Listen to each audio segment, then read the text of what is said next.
নীল আকাশে মেঘেরা জানান দিয়ে যাচ্ছে পুজো চলে এসেছে। বেশ অনেকগুলো চিনেবাদাম হয়েছে। যত্নের কোনো গাছ যখন এরকম ফল দেয় তার কিন্তু আনন্দটা একদম আলাদা থাকে। এটা আমরা কাঁচা কাঁচাই খেয়েছিলাম, বেশ মিষ্টি মিষ্টি খেতে লাগছিল। দেখো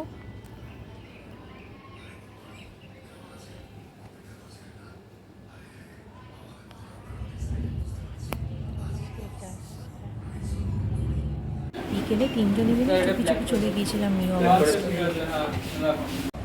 আসার সময় মৌলভী আবার ক্লে কিনে এনেছিল, আর সেটা এনে বাড়িতে সেও লুকিয়ে লুকিয়ে এই ছোট্ট গণেশটা তার ছোট্ট হাতে বানিয়েছে।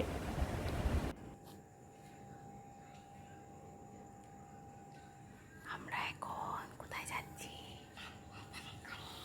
চলো।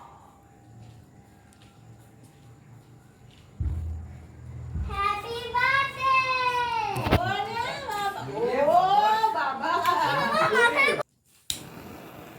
Happy birthday, guys. Happy birthday to you. Happy birthday to you. Happy birthday dear ঠাম্মি। Happy birthday to you.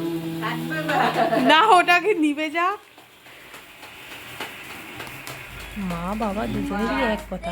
এই আমাদের এইসব ছবি কিন্তু আবার পোস্ট করবে না, আস্তে করে ওটা তুলে তাই বললে কি হয়? হ্যাঁ এসেই ওই যে বানিয়েছে। হ্যাঁ গণেশটা সত্যি সুন্দর বানিয়েছে। আমি দেখে দেখে করেছি খুব স্লোলি। তুই খেয়ে দিয়ে ঘুমিয়ে পড়ছিস মামা মিয়া। আমি জানি এবার এই যে তুমি এবার ঠাম্মিকে একটু খাইয়ে দাও। যে ওটা সামনে গিয়ে দিয়ে দাও। ওরা একটা বাইট খাও। আমরা হাতে আমরা দাদাকে দিয়ে দাও।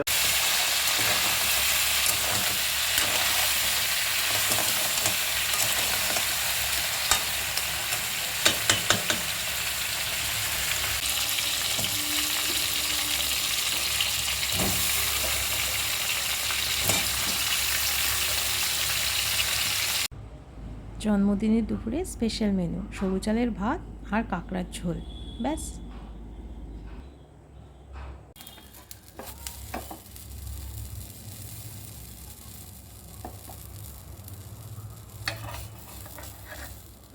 একটু অন্যরকম না হলে কি আর ভালো লাগে? তালের পাটিসাপটা বানানো চলছে।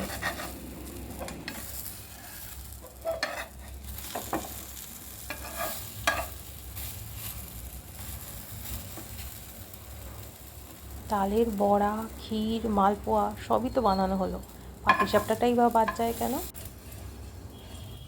এখনও বাজারে তাল পাওয়া যাচ্ছে, তাই যারা যারা এখনও পর্যন্ত পাটিসাপটা বানাননি তারা কিন্তু অবশ্যই একবার ট্রাই করে দেখুন বাড়িতে, দারুণ লাগবে।